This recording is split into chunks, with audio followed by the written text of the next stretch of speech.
Vamos aclamar o Santo Evangelho. Aleluia, aleluia, aleluia, aleluia,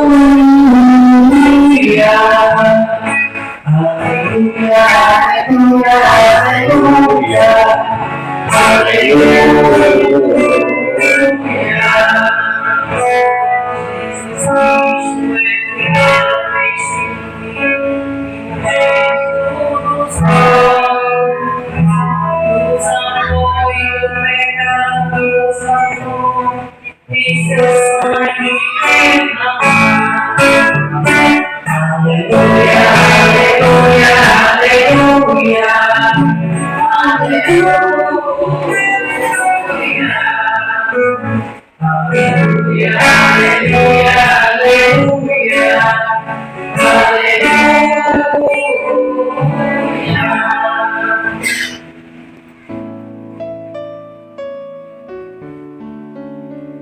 O Senhor esteja conosco.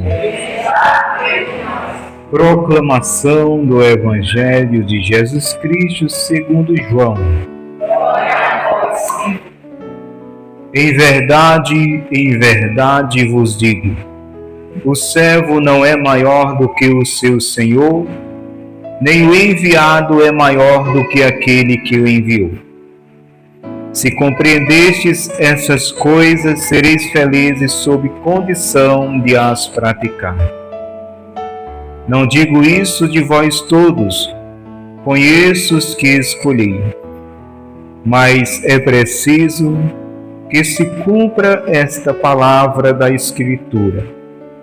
Aquele que come o pão comigo, levantou contra mim seu calcanhar. Desde já vos digo antes que aconteça, para que quando acontecer creiais e reconheçais quem eu sou. Em verdade vos digo, quem recebe aquele que eu enviei recebe a mim, e quem me recebe, recebe aquele que me enviou. Meus irmãos e minhas irmãs, estas são palavras da nossa salvação. Glória a vós, Senhor. Que as palavras do Santo Evangelho perdoem os nossos pecados e nos conduzam à vida eterna. Queridos irmãos e irmãs, boa noite. Meu nome é Pedro Rondinelli, faço parte do movimento conhecido como Renovação Carismática Católica. Há muito tempo que esse movimento ele veio para a nossa cidade de Brejo Santo.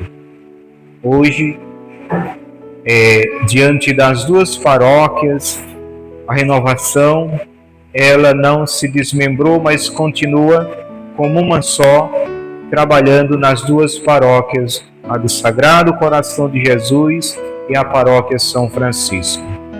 Faço parte do grupo de oração Testemunho da Luz na comunidade São Sebastião, onde resido.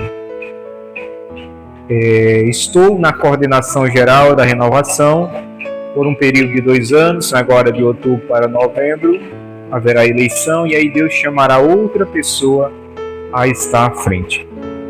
Meus queridos irmãos, também sirvo nessa corrente de graça no ministério da palavra, da pregação.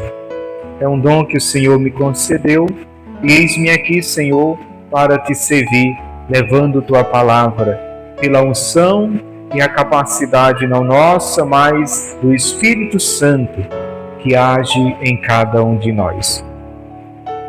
A palavra da Santa Liturgia de hoje inicia dizendo: em verdade vos digo, o servo não é maior que o seu Senhor, nem o enviado maior do que aquele que o enviou. Ou seja, se nós somos servos de Cristo, nós não somos maior do que Cristo.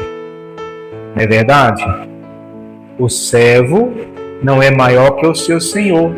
Quem é o Senhor? Jesus Cristo. Quem são os servos? Nós. Quem é o enviado? Nós. Quem envia? Jesus Cristo. Então o Senhor ele está nos alertando. Ele está dizendo assim: olha, vocês não são maior do que eu. Na humildade do Senhor, nós sabemos que Ele é maior. Essa humildade dele, dessa palavra, nos lembra, nos remete à Quinta-feira Santa do Lava-Pés. Jesus diz: vocês me chamam Mestre e Senhor, e eu o sou. Mas se eu, Mestre e Senhor, me inclinei para lavar os pés de vocês, quanto mais vocês deveis lavar os pés uns dos outros. O que é que o Senhor está dizendo? Que esse trabalho nosso para a igreja só tem agrado a Ele, só agrada a Ele, se nós o fizermos na humildade. Quanto mais humilde, quanto mais simples for, e olha, o coração ali presente em tudo que fazemos é a certeza de ser acolhido. Nossa Senhora é humilde por natureza. Por que é que o demônio tem o terror? Dizendo, Nossa Senhora é o terror dos demônios. Por que o demônio teme essa mulher? Pela sua humildade, pela sua simplicidade, pelo seu sim. Satanás não conseguiu obedecer. Satanás é orgulhoso, é soberbo. Por isso, mesmo sendo Lucifer, anjo de luz, ele se tornou demônio, anjo decaído pela desobediência. E Nossa Senhora humildemente se inclinou ao anjo Gabriel: eis aqui a serva do Senhor, faça-se em mim segundo a tua palavra. Então Jesus está dizendo: olha, o servo não é mais que o seu Senhor, porque muitas vezes nós estamos servindo na igreja e nós não queremos passar pelas dificuldades da vida. A gente vem servir e aí as coisas já estavam, as preocupações, as dificuldades.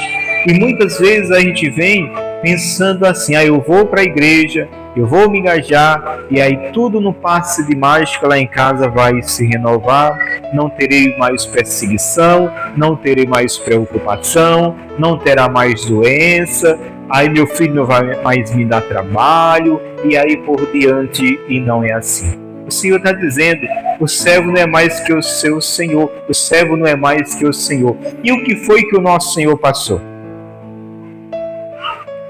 Jesus veio à terra, aí foi acolhido como rei, aí viveu na regalia, nada o perturbava, todo mundo sempre o amando, abraçando. Foi assim?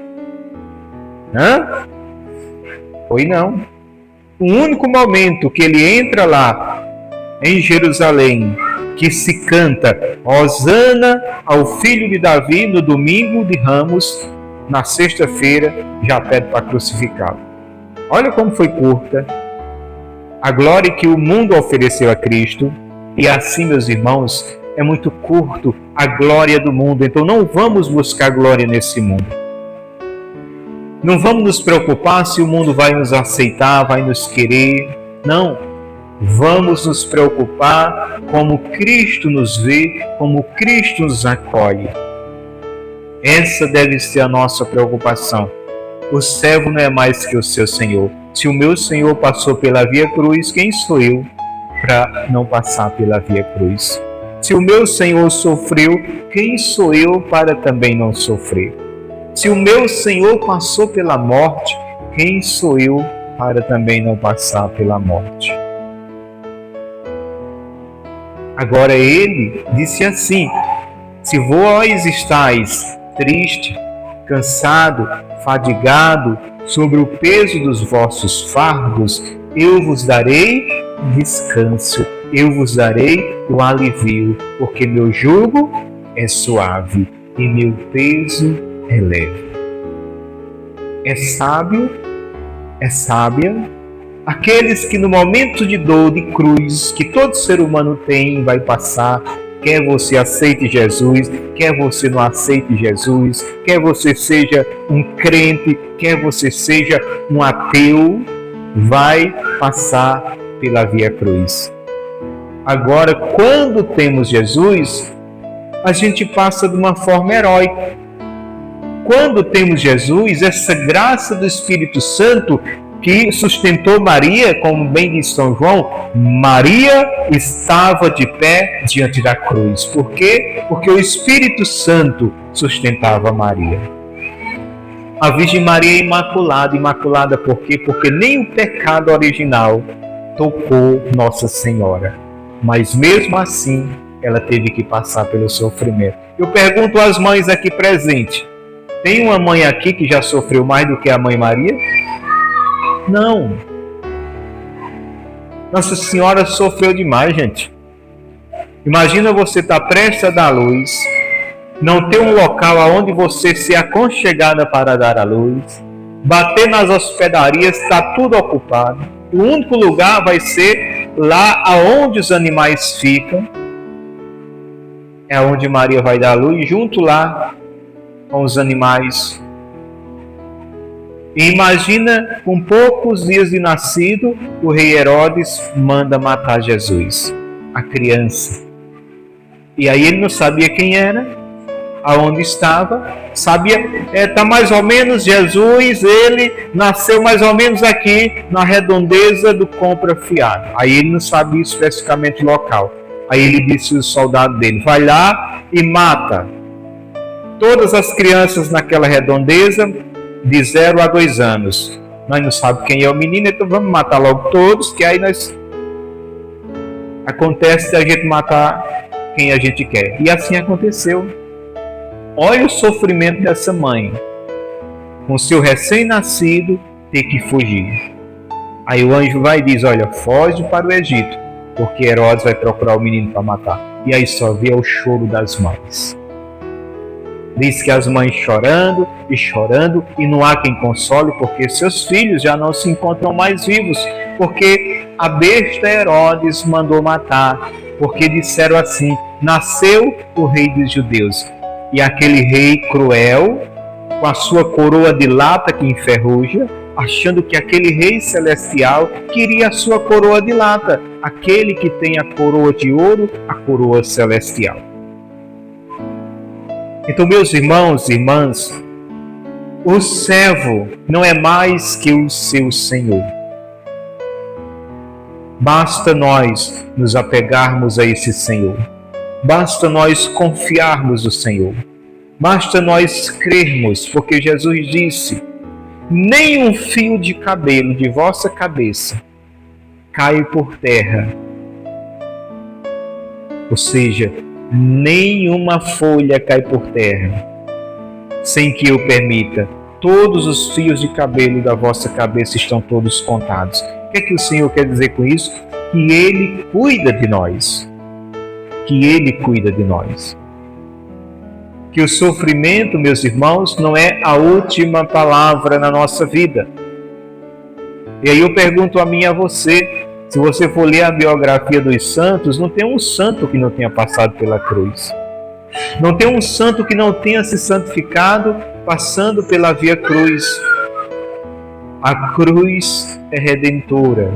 A cruz nos traz a salvação de Cristo. E nós devemos abraçá-la com Cristo. Jesus, o bom sirineu que nos ajuda a levar a cruz. Se compreendesses essas coisas, sereis feliz sobre a condição de as praticardes. Não digo isso de vós todos, conheço os que escolhi, mas é preciso que se cumpra essa palavra da Escritura. Aquele que como pão comigo levantou contra mim o seu calcanhar. Aqui é a dor da traição.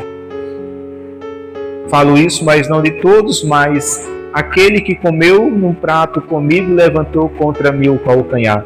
Quem foi? Judas. Jesus já sabia da traição de Judas. Jesus já sabia que Judas, ao longo do tempo, Judas vinha com o seu coração fechado. Jesus já sabia como Judas era o tesoureiro.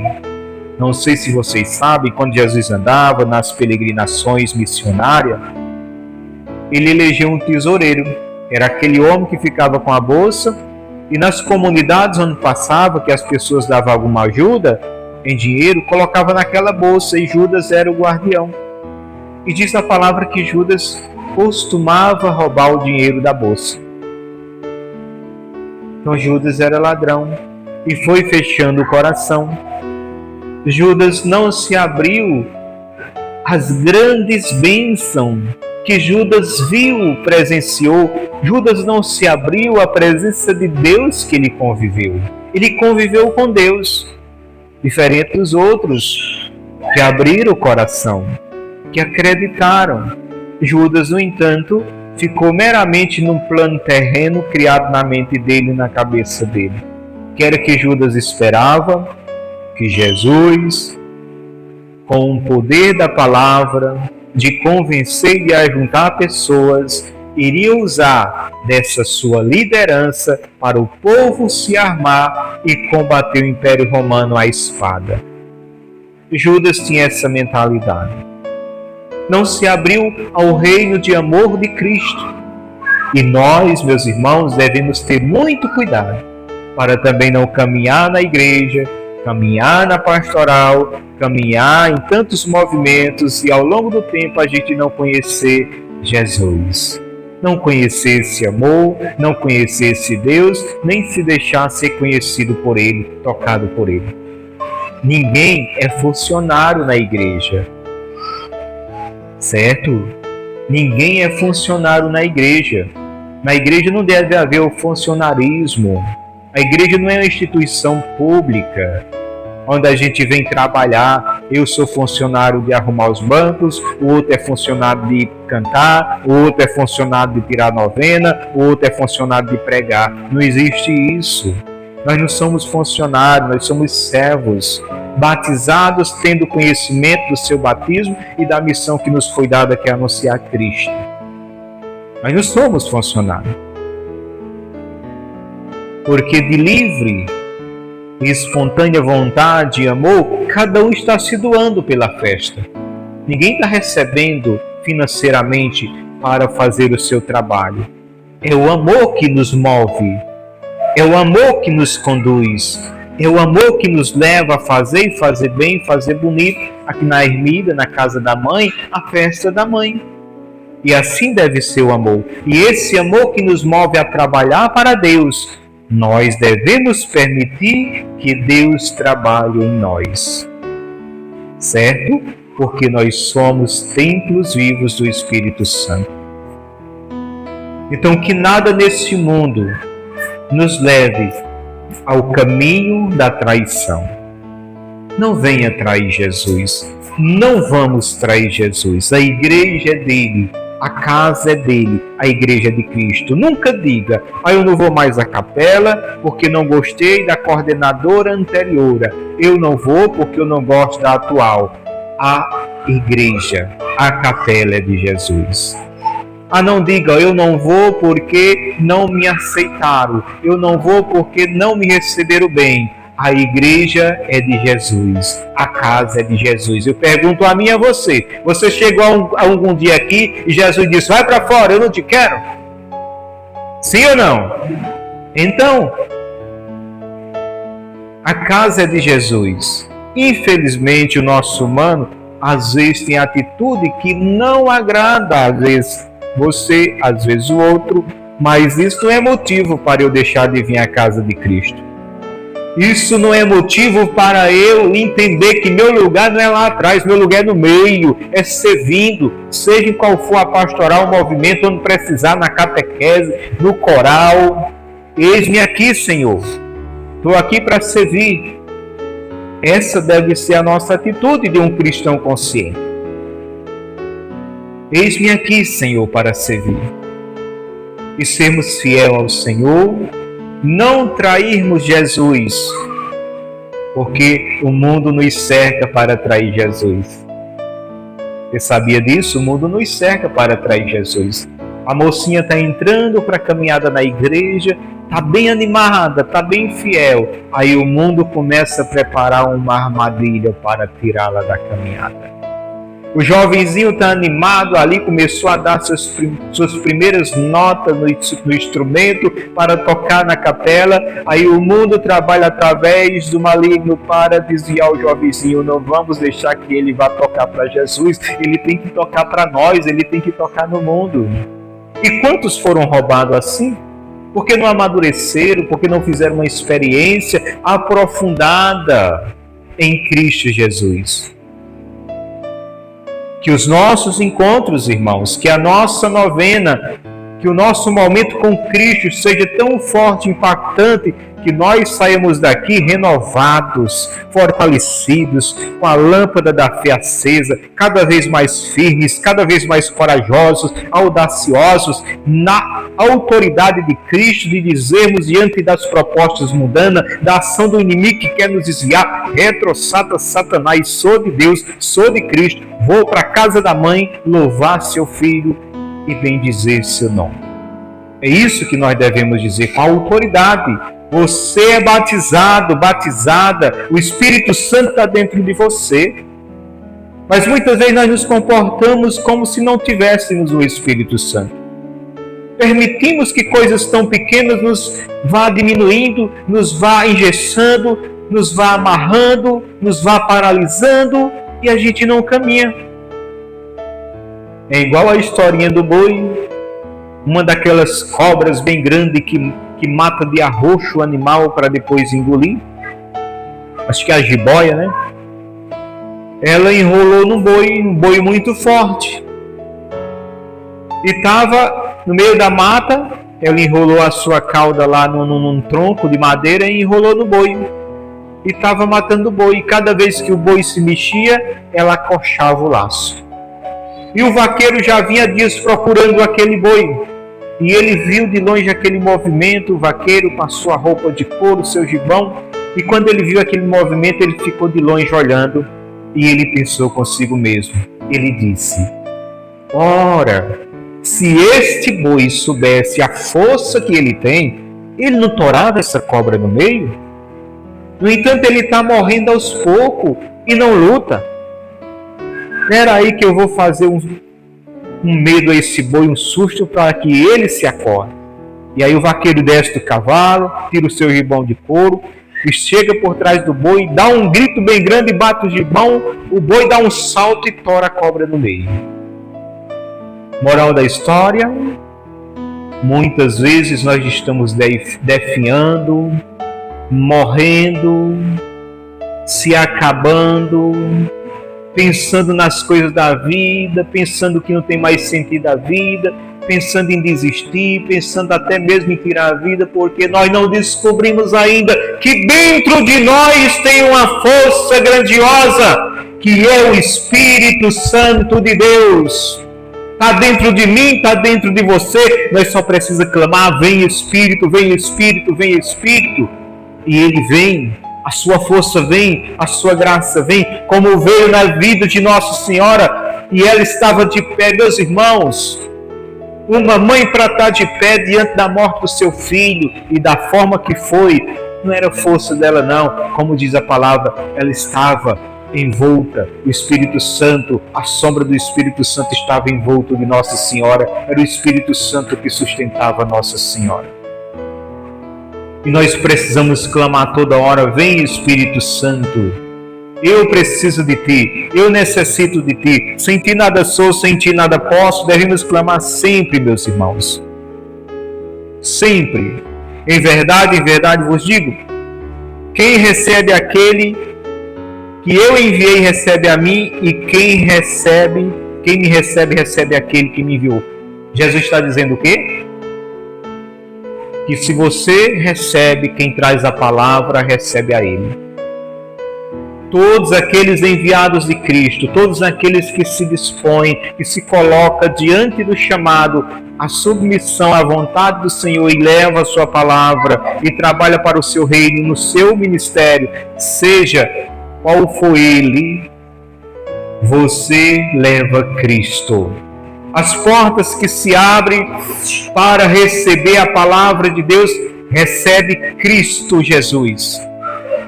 Quem recebe Jesus, primeiro, quem traz a palavra recebe Cristo. Quem recebe Cristo, recebe o Pai. É Jesus quem diz. Agora, infelizmente, a nossa fé é tão pouca.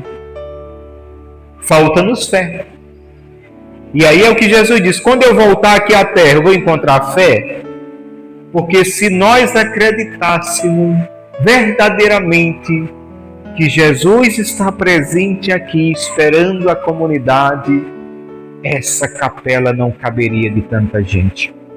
Se a humanidade acreditasse que Jesus está vivo, corpo, sangue, alma e divindade, nos sacrários, nas igrejas, onde a gente passasse, tinha fila de gente para entrar na igreja para falar com Jesus. Nossa fé é muito pouca. Por isso Jesus comparou a nossa fé a um grão de mostarda. Olha, a menor de todas as sementes. Se tiveres fé do tamanho de um grão de mostarda, direis àquela montanha: montanha, sai daí e vai para ali. A árvore se arranca e vai te plantar no mar, e ela vai obedecer. A menor de todas as sementes. Ô Senhor, foi comparar logo com a menor de todas as sementes a nossa fé. Que pouca fé nós temos, meus irmãos. Peçamos ao Senhor uma fé viva, uma fé nova, uma fé viva. Preces da comunidade. Caríssimos irmãos e irmãs, o Espírito Pascal que transborda para toda a vida cristã é o serviço humilde e despojado que toca a vida de todos. Com essa convicção, rezemos com fé. Todos respondem: Deus Pai de misericórdia. Todos: Deus Pai, atendei a nossa prece.